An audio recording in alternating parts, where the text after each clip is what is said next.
नमस्कार। आपका अखबार के YouTube चैनल पर आपका स्वागत है। मैं हूं प्रदीप सिंह। हिंदी फिल्म का एक गाना है, तुम जो इतना मुस्कुरा रहे हो, क्या गम है जिसको छुपा रहे हो। तो ये हालत इस समय देश के कई विपक्षी दलों का है। दरअसल विपक्षी दलों की ये हालत क्यों हुई है, उसका कारण एक ही है, मतदाताओं के एक समूह में आए, उनके रुख में आए बदलाव के कारण। जिस तरह का बदलाव आया है वो उनको डराने वाला है, और इसको अगर ज़्यादा अच्छी तरह से समझना हो तो फिर से कर्नाटक चलना पड़ेगा। ये कर्नाटक का चुनाव और इसका नतीजा जब तक नवंबर दिसंबर में इन 5 राज्यों के चुनाव नहीं हो जाते, उनके नतीजे नहीं आ जाते, तब तक इसकी चर्चा होती रहेगी और हो सकता है लोकसभा चुनाव तक होती रहे।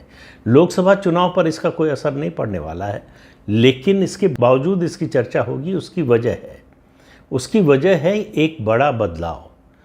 जनता दल सेकुलर, कर्नाटक की एक पार्टी, एचडी देवेगौड़ा की पार्टी, जो जनता दल से निकली हुई है, वो कर्नाटक में उसका सर्वाइवल जो है वो 2 वोटों पर था।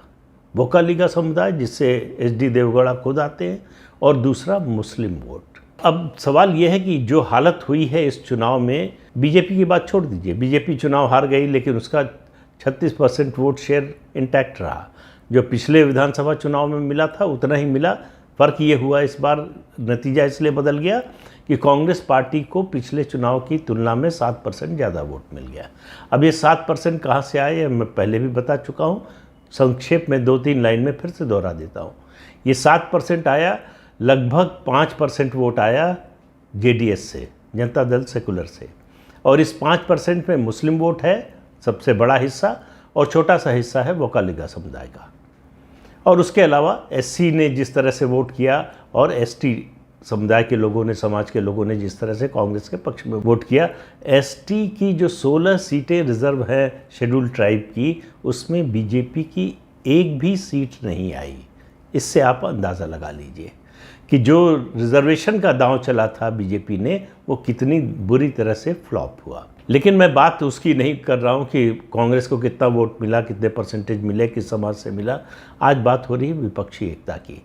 क्यों परेशानी हो रही, क्यों सिद्धारमैया के शपथ ग्रहण समारोह में ममता बनर्जी नहीं गई, अखिलेश यादव नहीं गए, आम आदमी पार्टी को बुलाया नहीं गया, केसीआर को बुलाया नहीं गया, जगन रेड्डी को बुलाने का सवाल ही नहीं था, और बीजू पटनायक और एआईडीएमके इन पार्टियों को भी न्योता नहीं गया। ऐसी बहुत सी पार्टियों को न्योता नहीं गया। लेकिन परेशान कौन है? परेशान है ममता बनर्जी, परेशान है हेमंत सोरेन, झारखंड मुक्ति मोर्चा के नेता और झारखंड के मुख्यमंत्री, परेशान है तेजस्वी यादव और नीतीश कुमार। और कौन परेशान है? परेशान है अखिलेश यादव। ये जो नेता हैं, इनकी परेशानी का कारण सिर्फ एक है। सबका जो मर्ज़ है वो एक ही मर्ज़ है, और उसकी दवा एक ही है, और वो है मुस्लिम वोट। और नेताओं की बात अभी छोड़ दें, बाकी नेताओं के लिए चिंता की बात इसलिए हो गई, ये केसीआर के लिए भी चिंता की बात होगी, ये जगन रेड्डी के लिए भी चिंता की बात होगी, लेकिन अभी उतने बड़े पैमाने पर नहीं, क्योंकि कांग्रेस का अभी कुछ ज़्यादा वहाँ है नहीं। इन लोगों को चिंता ही, वैसे तो जिन राज्यों की बात कर रहा हूँ वहाँ भी, चाहे बिहार हो चाहे बंगाल हो, कांग्रेस पार्टी का कुछ नहीं है। लेकिन 2 घटनाएँ, एक पहले इसका जिक्र कर चुका हूँ, पश्चिम बंगाल में जो बाई इलेक्शन हुआ, सागर दिघी जो विधानसभा उपचुनाव था, उसमें कांग्रेस पार्टी जीत गई, जहाँ 64% मुस्लिम मतदाता है। और उसके बाद जो है जेडीएस का जो हाल हुआ, जेडीएस की पूरी राजनीति मैंने बताया कि इन 2 समाज के वोटों पर आधारित थी। दोनों में कांग्रेस ने सेंध लगाई। वोकालिगा समुदाय का तो समझ में आता है कि डीके शिव कुमार के मुख्यमंत्री बनने की संभावना थी, इसलिए वोकालिगा समुदाय के लोगों ने कांग्रेस को ज़्यादा वोट दिया। लेकिन जिस तरह से हाशिए पर धकेल दिया गया है जेडीएस को, वो स्थिति बाकी पार्टियों की न हो। सबसे ज़्यादा ममता बनर्जी और अखिलेश यादव डरे हुए हैं। अखिलेश यादव भी इसीलिए नहीं गए। इसीलिए अखिलेश यादव इस बात को थोड़ा और पहले से समझ रहे थे, इसीलिए उन्होंने घोषणा की पहले ही कि अमेठी और रायबरेली से भी अपना उम्मीदवार खड़ा करेंगे। लंबे समय से समाजवादी पार्टी अमेठी और रायबरेली में कांग्रेस के खिलाफ अपना उम्मीदवार खड़ा नहीं करती थी। डर क्या है इनको? डर इनको है कि मुस्लिम वोट ऐसा ना हो कि कांग्रेस की तरफ चला जाए। हमारा मुस्लिम वोट डिवाइड ना हो। इनको मालूम है कि पूरा मुसलमान वोट जो है कांग्रेस को नहीं जाएगा, लेकिन अभी तक ये था कि वो बीजेपी को हराने के नाम पर डिवाइड नहीं होगा। कर्नाटक में जेडीएस को एक लिमिटेड इलाके में, यानी ओल्ड मैसूर जो इलाका है उसमें मुस्लिम वोट मिलते रहे, वो भी एक हिस्सा मिलता रहा, पूरा नहीं मिलता रहा, वो डिवाइड होता था कांग्रेस और जेडीएस के बीच में। अब इनकी चिंता ये है कि अगर पश्चिम बंगाल में जैसे, या फिर उसका असर जो है त्रिपुरा पर भी पड़ेगा, उसका असर जो है झारखंड पर भी पड़ेगा, उसका असर बिहार और उत्तर प्रदेश पर भी पड़ेगा।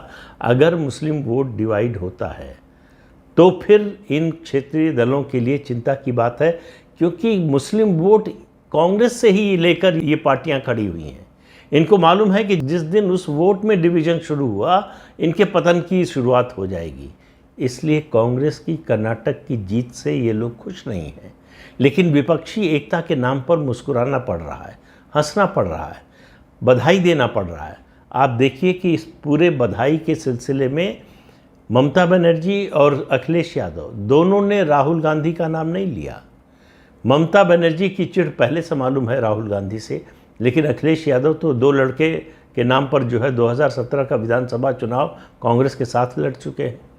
इसके बावजूद उनको मालूम है कि अगर राहुल गांधी को प्रोजेक्ट करना शुरू किया, जो कांग्रेस ने शुरू कर दिया है, और हमने अगर समर्थन किया, तो उसका एक ही संदेश मुस्लिम मतदाता में जाएगा कि कांग्रेस उभर रही है, कांग्रेस जो है वो आगे बढ़ रही है, और राष्ट्रीय स्तर पर बीजेपी का मुकाबला अगर कोई पार्टी कर सकती है तो कांग्रेस पार्टी कर सकती है।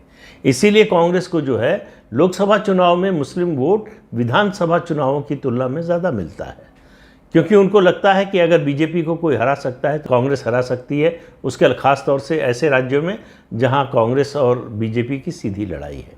अब अखिलेश यादव की समस्या जो उनके मन में, समस्या की बजाय कहें आशंका उनके मन में थी, वो और ज़्यादा बढ़ गई है। क्यों?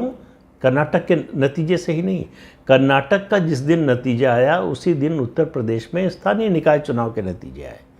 मेरठ जैसे शहर में जो हाईली पोलराइज्ड चुनाव होता है हमेशा, विधानसभा का हो चाहे लोकसभा का हो चाहे स्थानीय निकाय का हो, वहाँ सपा या बसपा का उम्मीदवार लड़ता था बीजेपी से, और अक्सर मुस्लिम वोटों का ध्रुवीकरण हुआ तो सपा या बसपा का जो भी मजबूत उम्मीदवार हो वो जीत जाता था। इस बार नंबर 2 उम्मीदवार जो बना वो ओवैसी की पार्टी का, तो इससे आप अंदाज़ा लगाइए, इसका मतलब है कि मेरठ के मुसलमानों का अधिकांश वोट ओवैसी की पार्टी के उम्मीदवार को गया, सपा या बसपा को नहीं गया। बसपा ने इस चुनाव में अपनी वापसी की कोशिश के चक्कर में एक डीएम का जो नया समीकरण बनाने की कोशिश की, जो पिटा पिटाया समीकरण है। आपको याद होगा कि कांशीराम भी दलित मुस्लिम गठजोड़ बनाने की कोशिश कर चुके हैं और आखिर में छोड़ दिया मुसलमानों की आलोचना करते हुए कि ये सांसद और विधायक बनने के लिए हमारा वोट तो लेते हैं, यानी दलितों का वोट लेते हैं, लेकिन हमारे उम्मीदवारों को अपना वोट ट्रांसफ़र नहीं कराते, हमको वोट नहीं देते। ये कोशिश 2019 और उससे पहले वैसे भी कर चुके हैं आंध्र प्रदेश और तेलंगाना में। उन्होंने भी जय भीम का नारा दिया था, लेकिन वो चला नहीं। इस बार भी मायावती का ये दांव चला नहीं। लेकिन अखिलेश यादव को ज़्यादा चिंता इस बात की है कि अगर मुस्लिम वोट खिसकने लगा तो यादव वोट में सेंध लगाना बीजेपी के लिए आसान हो जाएगा। जब तक यादव और मुस्लिम को, दोनों को, उनका जो कोर वोट है उसको मिलकर लगता है कि मिलकर हम बीजेपी को हरा सकते हैं, तब तक ये वोट मिल रहा है। जैसे ही ये लगेगा कि इन दोनों वोटों में सेंध लग चुकी है और बीजेपी को हराना संभव नहीं है, तो फिर जो है इसमें बंटवारा, इसमें टूट होना तय है। इसलिए जो कर्नाटक के चुनाव का नतीजा आया है उसके कारण क्षेत्रीय दलों में ख़ास तौर से कुछ राज्यों में बहुत ज़्यादा चिंता है। उन्हें लग रहा है कि कांग्रेस का ये बढ़ना उनके लिए खतरे की घंटी है। ये निष्कर्ष बहुत से लोग लगा रहे हैं कि बीजेपी को बड़ी चुनौती हो गई लोकसभा चुनाव के लिए, बहुत मुश्किल हो गया। जो कर्नाटक विधानसभा चुनाव से पहले लगता था कि बीजेपी का 2024 का लोकसभा चुनाव जीतना लगभग तय है, अब उस पर सवाल उठ गए हैं। ऐसा कुछ नहीं होने जा रहा है। दरअसल मुश्किल हुई है क्षेत्रीय दलों के लिए। कांग्रेस का उभार मतलब कांग्रेस अपनी ज़मीन वापस मांग रही है। किससे मांग रही है? कांग्रेस की ज़मीन किसने ली? कांग्रेस की ज़मीन ली क्षेत्रीय दलों ने। कांग्रेस का ही जनाधार लेकर ये दल बड़े हुए, व्यापक हुए, सत्ता में आए। अब कांग्रेस वो मांग रही, इसीलिए आप देखिए ममता बनर्जी और दूसरे नेता जो बात कह रहे हैं गठबंधन की, उसमें कह रहे हैं कि कांग्रेस सिर्फ 200 सीटों पर लड़े लोकसभा की, जहां उसकी सीधी लड़ाई बीजेपी के साथ है।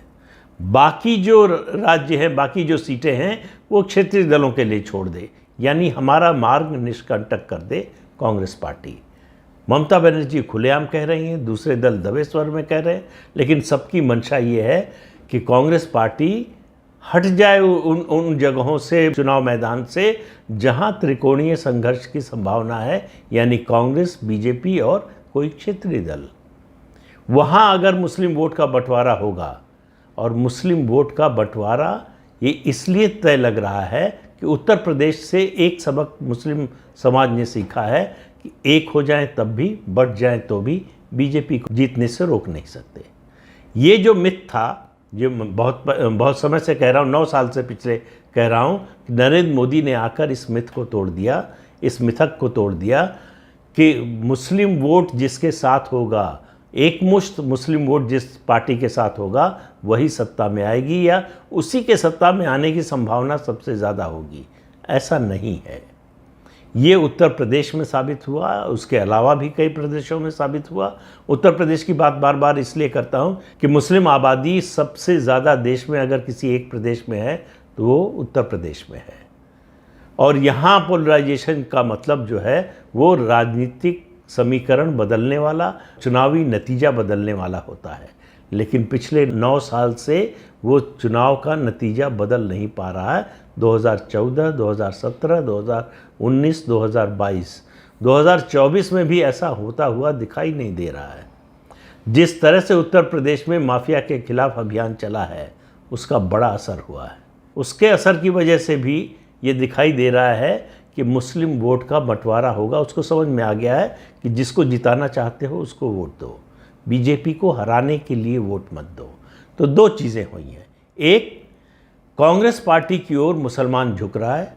दूसरा, मुसलमान को ये समझ में आ गया, जहाँ जहाँ बीजेपी स्ट्रांग है, उसको समझ में आ गया है कि यहाँ बीजेपी को हराने के लिए अगर हम एकजुट हुए, एक मुश्त वोट देना शुरू किया, तो फिर काउंटर पोलराइजेशन होगा।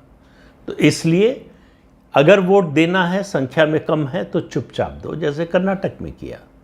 कर्नाटक में मुस्लिम वोट एकजुट तो हुआ, और उसको एकजुट किया भारतीय जनता पार्टी ने।